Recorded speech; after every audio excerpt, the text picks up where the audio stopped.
group exhibition for me that was really important, because this first group exhibition happened in 2008, and that was also a time where I met a lot of artists, and especially, for instance, Claude Lévesque, which is today someone very important, inspiring for me and a friend of mine. So thank you again for this meeting, and thank you also for this long history together with Parcours Saint-Germain. And so yeah, I will say a few words about my practice. So time is definitely one of the main elements, the main topic within my work. Time is central. Everything that is related to time can be interpreted or viewed in my work. There is like a memory, disappearance, but also death, of course, and survival, the impermanence also, the eternity, the eternal is very important, and also the link between time and between nature and culture, and also dream, of course. Dream is very important, and I would add also childhood, and not only the childhood as human beings, our own childhoods, how we came to this world, but also the childhood of life, the beginning of life, and also I would say the beginning of the universe. So time, as I said, is really central. So there are many influences in my work. Most of them, they are philosophical. There are a lot of writers that are very inspiring since the beginning of my studies. I would say, like, for instance, Bergson, Henri Bergson, I would say Bachelard, Roland Barthes, Morin, Jean-Luc Nancy, Nietzsche also, and also some philosophers from the antique time, from antiquity. Lucrèce and Virgile, for instance, are very important. There are also literature references. There are also various references and inspiration in science fields, and also at last in poetry, of course. A lot of writers are very important. So I started in my practice to work around this topic of time by making photography, because as you know, photography is really one of the main tools to fix the time. So I started with photography and then video. Then I collected old photographs, and then little by little, I came to produce objects to work with different matter, and then to work also with painting and installation. Yes, so I will maybe start now to present you some images of my work, and I'm going to try to share my screen.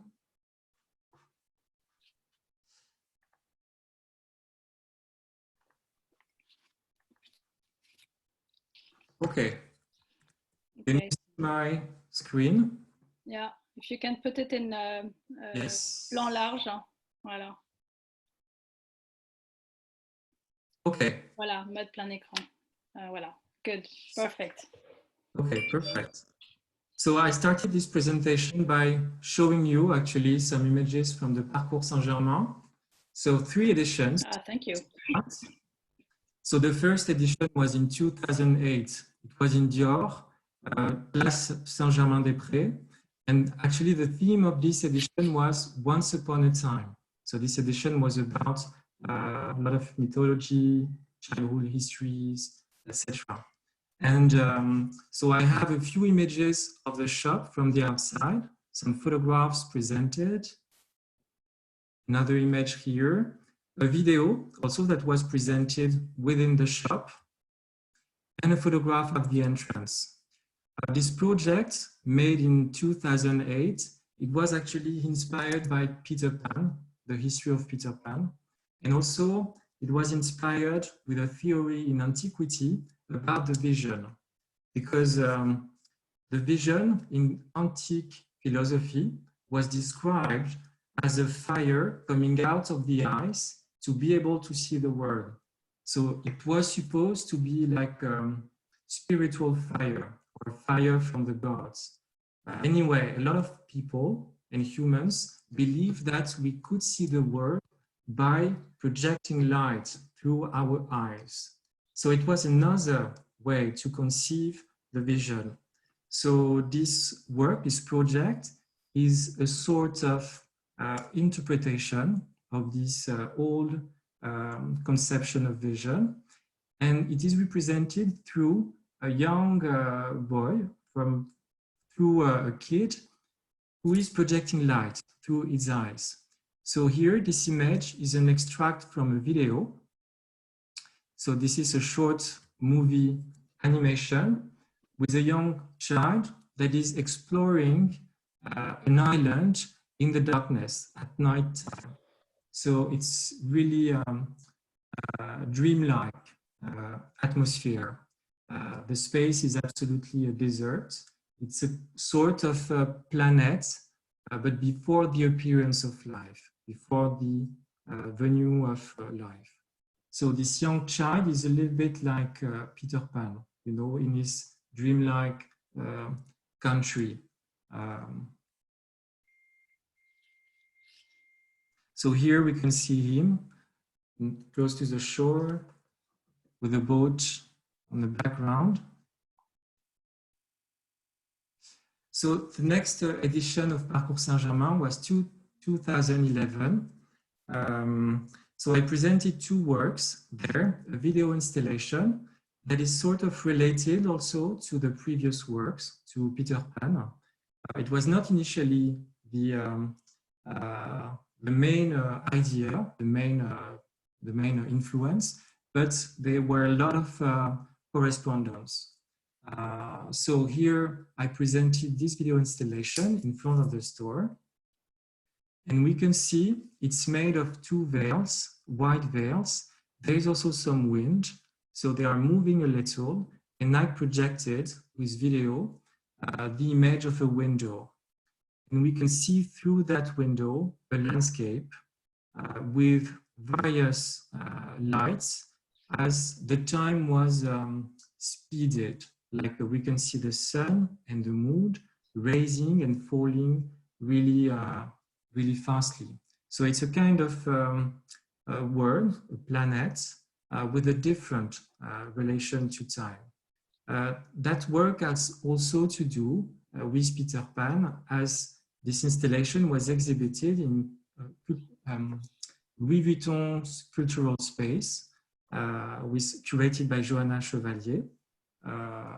And this exhibition was about Peter Pan, because this window can also relate to the window of Wendy's room, where Peter Pan comes and fly with the kids to its own dreamlike world.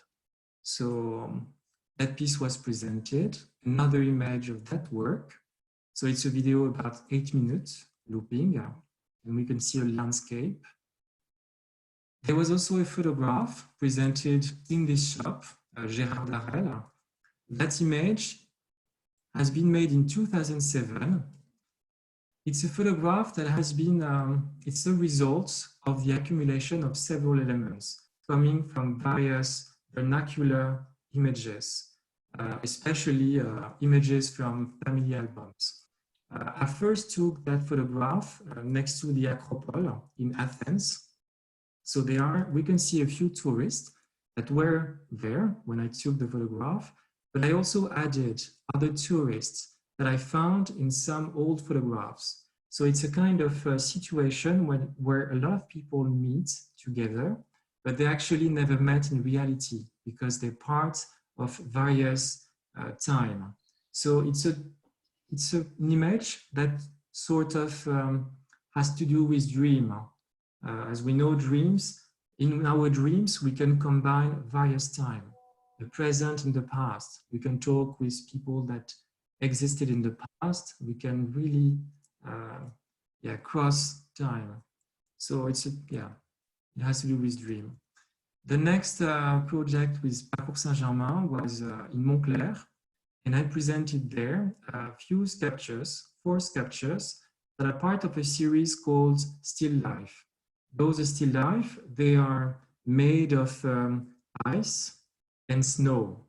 I have chosen for this exhibition some elements that relate to nature. So there are many flowers and cactus, like here. These are a series of still lives, the nature morte. Yes. Yeah, really frozen, but frozen in time this time. Yes, exactly. This work is actually very similar to photography in a way because photography, we say the images are frozen, and here I directly frozen those elements. So they have to do also with nature morte, the tradition of nature morte, and also with frozen time, suspended time. So it's also a series that has to do with kind of reflection with our today climate change. So it has to do with some of those reflections. And I was interested to produce several objects for this series, and I will also present other images from those nature mortes. It was also interesting because, as we know, ice and the cold in general slows time. Like if we think about the poles of our planet, those are reservoirs of our memory, of the memory of the planet, the memory and the history of the planet in terms of climate, etc. So it was interesting to use the ice to also mention the power of the coldness with time. So then I have this work. It's a bouquet of flowers, a cactus again. Let's, then I selected a few works for today, from the most recent one to the older one. The first piece is a sculptures I made.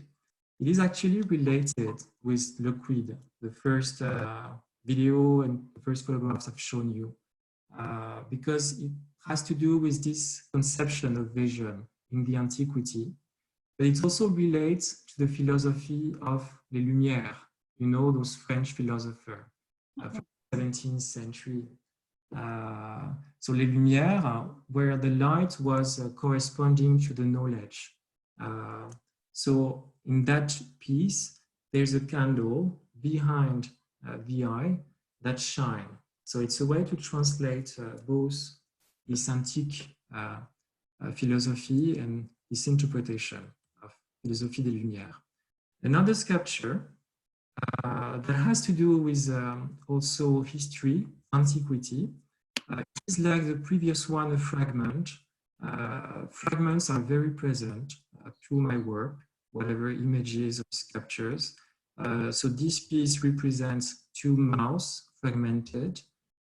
So as you see, there is no body, no face, so it's impossible to identify the individuals. So there's just a kiss. It's just two mouths, one against each other.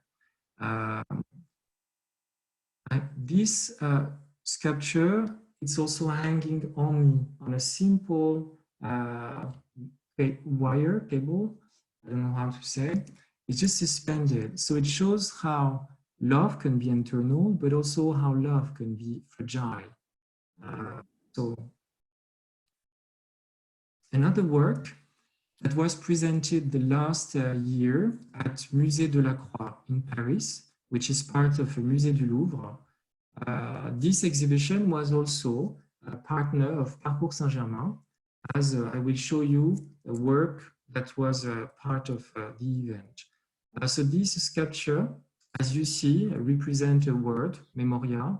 This is the Latin translation of memory. So it recalls our history, the origin of our culture. So as you see, those elements are present outdoor. They have been fragmented. So that work, it actually has been commissioned by the curator, especially for the Muséum de la Croix. For those of you who know Muséum de la Croix, it's a very specific and really beautiful place in Paris. It's actually really near to Place Saint-Germain-des-Prés. And that place was meant to be destroyed many times in the history.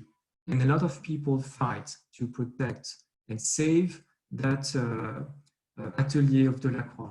So now, and the memory of the painter as well, no? As you and the said, memory of the painter, yes. of course, yes. So I dedicated this work and I conceived this work to also recall the history of that place, the fragility of the memory. It also, of course, relates to many works of mine. So that was the sculpture presented within the atelier of Delacroix itself. So it's a composition where you can see behind the garden. And that composition, it has been commissioned by a museum in Namur, in Belgium, and also inspired and in homage to Pierre-Joseph Redouté, who maybe some of you knows. He was an important painter, especially a botanical scientist, so really dedicated to representing nature and flowers. So he painted a lot of flowers, and that work has been made and inspired from a painting of him. But is it like in still lifes, especially a flower bouquet? You have flowers from different seasons that are sort of frozen in time. Is it the case here that you sort of respect the idea of the still light as a definition of a suspended time? Yes, exactly. Yes. Exactly this. Yes. Okay. Flowers that comes from different seasons for every bouquet. Mm-hmm. Okay. And of course, when you think about the history of the nature morte, and especially with flowers, there's a lot of similarities and resonance with the history. The next project is called La terre où les arbres rêvent, could be translated the land where the trees dream. So it's a commission for a public event in Nantes, which is a city in south of Paris, like 200 miles. And so that's a specific commission for a summer event. I conceived there a public installation, a monumental work in the center, downtown of Nantes. It looks like an island. It's like a deserted island where the ground is crackled. It is also installed just next to a fountain, a huge fountain, which represents the capitalist companies from the 17th century. So that island, on that island, there are two trees, one on the left, which is about 9 meters, one on the right, which is a palm, a tree palm, and there's also here a dead tree. So that's a project that was inspired by the history of the city. As I said, I work a lot about history, memory. So it has been inspired by several aspects of the city. I won't mention all of them, but one main aspect was the relation between the city and the south part of the planet, like Africa and South America. Because Nantes became rich because of the, how do you say, the triangle exchanges during the slave time. So they were a lot in relation to the tropics at that time. So it was also in relation with that history. I have other images to show you these works. The trees we can see, they're really similar to fossil trees. I created them, I sculpted them as if they were fossilized. So they're really made of minerals. It's a specific concrete that we designed to reproduce the appearance of fossil trees. I actually discovered fossil trees for the first time traveling in Thailand, and those were from several thousand years ago. So I was interested in this. And as you can see, at the top of the trees I positioned some human figure.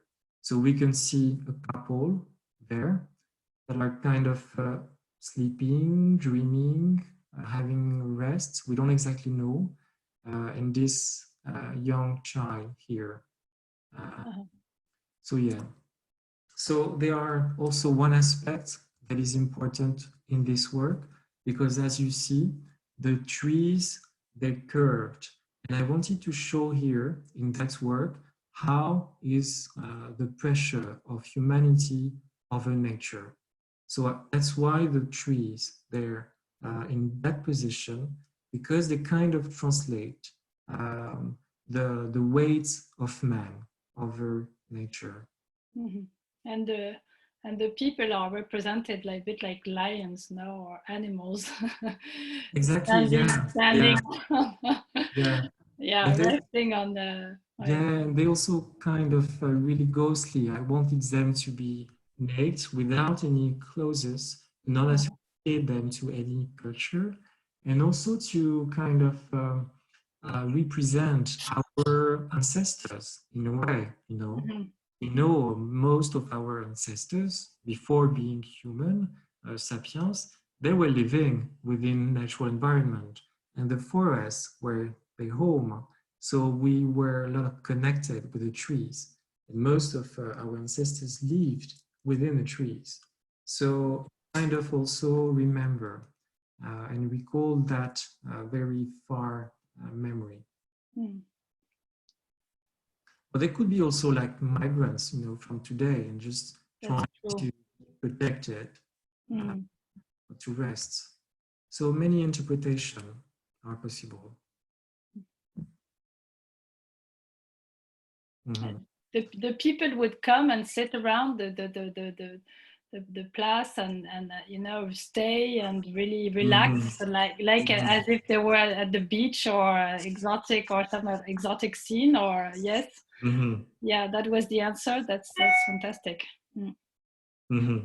Yes, I really wanted this project to be open to the city, so people could actually even yeah, gather, eat there, etc. Mm-hmm.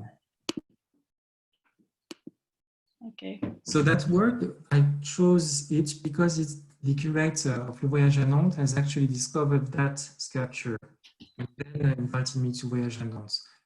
That sculpture has also similar topic with the previous work. It represents a plant that is hanging on the roof, from the roof, and that plant looks also kind of antique, very old. I created it first by burning some of my books. Some of my books that are part of my culture, my memory, my education. So I decided to burn my book and to use the ashes in order to cover that sculpture. So I wanted to create a melancholic reflection on the relation between nature and culture. It's also, this sculpture, a kind of return to the original matter of the books. As we know, the books are made from wood, so from the forest. So there's a strong connection between our culture and our nature, as well as nowadays, our new technologies, every element that are part of those comes from the earth, comes from nature. So I wanted to signify this strong relation between nature and culture. So yeah, it's also a way to interrogate the relation between the nature, how we tend to burn our nature, and at the same time, how we tend to burn our knowledge, our books in general. So it's also a way to talk about the fragility both of nature and culture. There's a detail here. Sometimes we can see some words that has not been burned. Mm-hmm. So here are captions of performance 2015. So they are dancers. It's a collaboration with in Moscow. And it's very simple. I decided to create a fresco on the walls, and the dancers were moving for half an hour, and little by little, they were erasing the landscape. They were completely erasing nature. So it's another project that also talk about our relation to the environment, how we tend to erase it. So at the end of the performance, the landscape almost disappeared and the dancers were completely covered with ashes, completely dirty in a way. Mm-hmm. So here is a public commission made of a landscape recreated through printed images onto veils. So we can see here a cloud. It's an inner space of a and the title of this work, it's actually an extract from the poet Emily Dickinson. So I really wanted to create a landscape within that school, and the title reconnects the brain. It actually means the brain is wider than the sky. So it's a way to say how much in our brain we have more, actually scientists say that we have more connections between neurons than there are stars in the universe. Mm-hmm. So I wanted to recreate the landscape within that school to reflect upon that idea. Mm-hmm. So there are many clouds because several spaces have made 5 clouds. They're about 5-6 meters each side. Another still life in Nature Morte, a bouquet, who was a special commission for a private collector in London. Here is a detail. So I tend to recreate also the frost. So we never know if they're completely frozen or if it's kind of melting. Yeah. Melting. Yes, exactly. Yes. Yeah. So as I said, I used the several objects for this series. And here I present 3 works that I made in Moscow, also for the exhibition at the Museum of Modern Art with the performance. And that bike comes from the USSR period in Moscow. So it has like 50 years old. So that's a very old object from that period given by an old man that I met here. So here is a caption of that sculpture, and we can see also on the back of that bike some flower bouquet, like it has been abandoned. Mm-hmm. So also this object is suspended in time. Here is also a pair of skates that I received from a person in Moscow. And as you know, ice skating is very important in Russia. So here I wanted also to play conceptually with the main use of a skate that does not normally need ice to be used. But here it's not possible to use them anymore because of ice itself. There's another sculpture I made. It's a military jacket from the 1950s, from an old soldier. Now it's part of the collection of the museum. Which museum? It's the Museum of Modern Art of Moscow, right? Exactly, right. Yeah. Here it's one of the first big installation I made in connection with this series of still life. It's a self-portrait. It's a sculpture, really similar to my own body. And that work is made of 2 elements, the canvas that represent a forest during winter time with the snow, and me as a witness, look in front of the painting.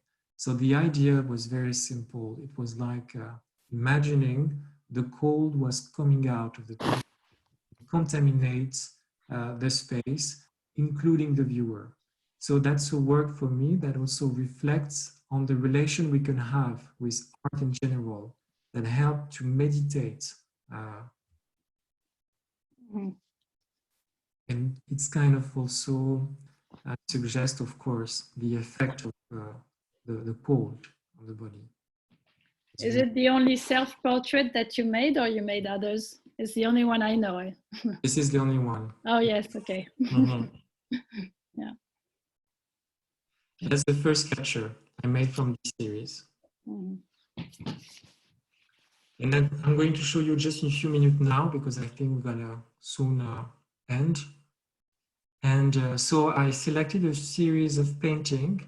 They're inspired by the experience all of us had before, not now, but when we look at the window from a plane and we can observe the sun going up or down, so at dawn or dusk.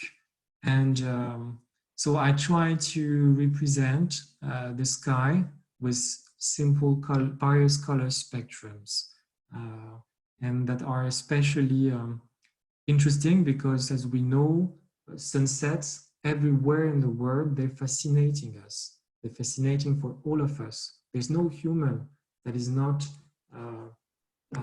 interested in sunset. So this is a real and universal experience that I wanted to question. And so this is a painting, and I included on each of those paintings a very short sentence, like a subtitle actually, subtitle from a movie or just a legend. And most of the titles, they are from personal writing, but there are also many inspired by some writers, poets, singers. Like this one, for instance, is inspired by Samuel Beckett. So there are many inspiration from this series. There's also a movie, le movies, Le Rayon Vert. Yeah, there's also a song from a Brazilian singer, Caetano Veloso. It's a long way, which is an inspiration. There's also the singers, the musician Smith, Einstein.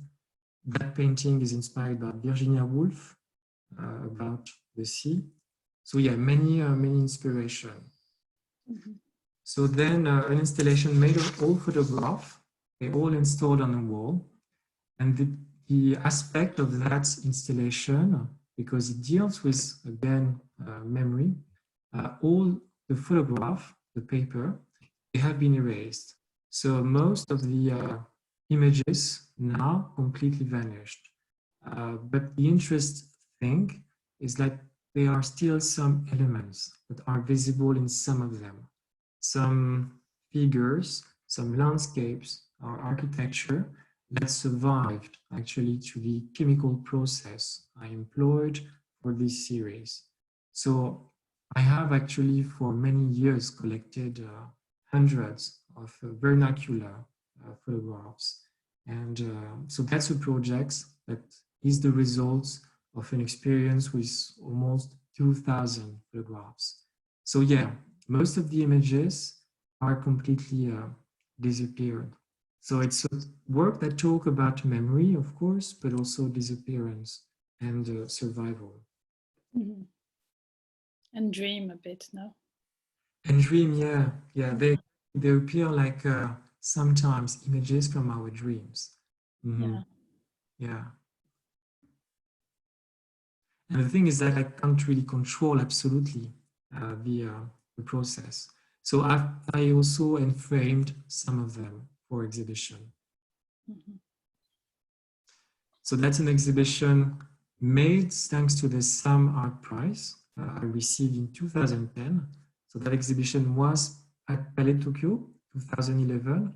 It's also related to our history, our memory, because the main topic of that project was the history of gold rush. So I actually made a video filming all the galleries made by slaves.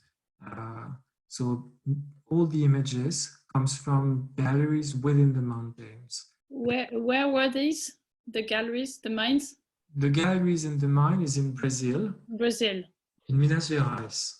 Okay. So, and the main place where I lived and worked is Ouro Preto. And that's really the first gold rush in the history of humanity. And that's also the very beginning of human slavery. So Wow. that's why I was interested in this project, to go in South America to recall also the origin of colonization and the history of gold rush. Mm. So there are many elements, like the video, a sculpture on the ground, and also a little piece on the ground made of wood covered with gold. Mm-hmm. So that's a film still from the video. And then another project, most recent, is also the result of that previous project in Brazil, because it's a series of photographs made on several mines. So most are owned by huge companies, international companies, and they show actually the landscapes as they are nowadays. So landscape without any nature anymore. So we can't see any tree, any village, any animal. So they're completely empty of life. Only thing, the gesture I used for that series is to actually remove a few details of human machines. So I intentionally erased some human presence, like to imagine those landscapes, like in the future. Mm-hmm. So they are also dreamlike in a way, as I worked a little with the atmosphere that looks between day and night. So it's actually at the same time fascinating and scaring, of course, because those landscapes are extremely vast. Mm-hmm. And we can really see the skin of the planet, I would say. So there are many countries from the US, South America, South Europe, East Europe, France as well. So here is a video installation that also questions our relation to nature. It's a simple piece, very small piece on the wall with a hand with the glass ball on the hand. So we actually can see the waves, the sea through the hand. So that work actually also question the relation we have with nature. As we can see here, the sea is on the hand of man. So it's like now we own nature, we own the sea. The sea is also very often presented in my work, as we know it's the origin of life. So it's an element that is very important. Here's an image of a collaboration with Jean-Paul Gaultier. And that's a still image from a video made in 2005, just after I graduated in Laurent. And that's a video also that Johanna Chevalier know very well. Yeah. Joanna has joined the call, and she would be a speaker. But actually, we have decided not to show the video because it was too long. But it's for some of you who are interested, I can send the link, because it's very, very poetical, and we are totally transformed into projected in a field of Freud, actually, of past history, our own history, our own images, and he's been cutting the faces, and they sort of float like dreams. They evacuate. It's a very beautiful video. Yeah, I actually used a photograph, and I animated them. Yes. So we give some life to them, to show how the memory also is changing every time. It's living, actually, memory. And how digital media can make something live again through that technique, technology as well. So as you can see in the presentation, that Laurent uses all kind of different shapes of expression, a lot in the still works, the nature morte, the question of natural and artificial, the question of fantasy and phantasme, the question of dream, of psychology, philosophy, and delicacy. If you want, we have also thought of showing you some more the projects that are going to happen in the near future. So maybe Laurent, if you want to continue with that project on the beach, and then we will if any of you has any questions, you can ask whenever you want. Yeah, I can show you a few images. It's actually now in production, in preparation for this summer. It's a Biennale d'Anglet. Well, actually, I'm working on several projects now. Some of them are maybe conditioned by the evolution of the situation, the lockdown. But main project, they are so the Biennale d'Anglet, but there's also a Collège de Bernardin. And I have also solo exhibition at the end of the year, next en Provence, in the south of France. And also some other biennales and exhibitions, group shows at the end of that year and the next year. So here I wanted just to show you a few simulations that are made for the most upcoming project that summer. I'm gonna install, if everything is okay, in August. So those are also a project related to the history of the city. That project is in the city of Anglet, just next to Biarritz, in the south of France, for those who don't know. And that's like most of beaches in the world. There's a lot of erosion. So the sea comes to the earth. And a lot of houses and human also architectures, structures, they are destroyed by the sea now. It's a project that is related to the demolition of a hotel. It was a hotel really close to the sea, but that had to be removed because of the erosion. So it's an homage also of the history of that specific beach. So we can see some fragment of houses. That's also a project that talk about how much we affect the nature through our living, for our expansion, because most of the elements that are going to be present on those sculptures, they represent either forest, nature, bird, etc.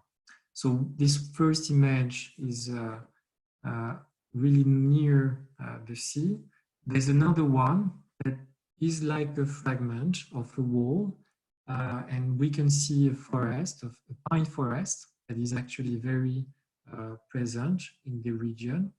And it recalls also, the wallpapers we used to sometimes have in our home, or we can see in hotels.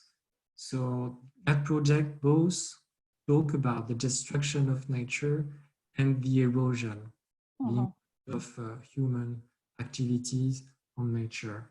So another one, and we can see also still like a heading from the room. A bit like an old 19th century painted interior living room left over on the beach, right? Yes. So this is a temporary project. It's going to stay all summer, or is it? It's not going to stay. It's going to. Yeah, it's temporary. It's going to stay from August to fall, I guess, November. And then there's a project, but I don't have any images. It is because it's ongoing in process. It's for the Collège de Bernardin in Paris. Maybe some of you know that place. So I'm preparing some works. It also depends of the evolution of the situation. Yes, of course, because your ongoing projects, you're in touch with the people who are organizing them, but you never know. We don't know what's going to happen. So we are going to be following and sending you. I've had through the chat section, I can see that some of us wanted that we share the video link. So we will do that. And I wanted to, as the last question, I wanted to ask you, Laurent, is how is it for you to be an artist and confined? Is it better than for us? Because artists have like maybe a better way of they can work, they can make art, and so they can escape through their art. Or is it for you? What does it really change for you? I know, of course, the situation is different regarding each artist and the conditions we live in. To me, I'm lucky to live in a nice area. And I have to say that I kind of appreciate that period in the sense that I can really slow down and I can much more focus, on certain research, certain readings. And of course, I have many projects that I usually don't have the time to do. So now I have to say, yeah, I'm used to work also isolated, like most of artists. And it's also remind me some artist residencies sometimes, Yes, it can be lonely a bit. Artists, yeah, a lot of artists, they used to make artist residencies, and we usually look for those places to find some solitude and to focus on our work. So I would say, for me, I'm trying to take this restriction as an opportunity to rethink my practice, to focus, to slow down, and Well, anyway, it's very poetic, and I'm very happy that you could share with us. And thank you for showing the project of Parcours as well, that are very dear to me, of course, but also the recent project that I knew less, and it's still ongoing. And so if any one of you has any question, you can ask. Otherwise, I think we're going to end it's been a bit longer, but you have so much, and we did make a selection, believe us. We did spend time to make a selection. Yeah. So, okay. Well, thank you. Thank you so much. Thank you so much again. And I hope that, yes, from Brussels to Lisbon, to France and London, that we will see each other in real very soon. Thank you all. Thank you, all of you. Bye. Bye.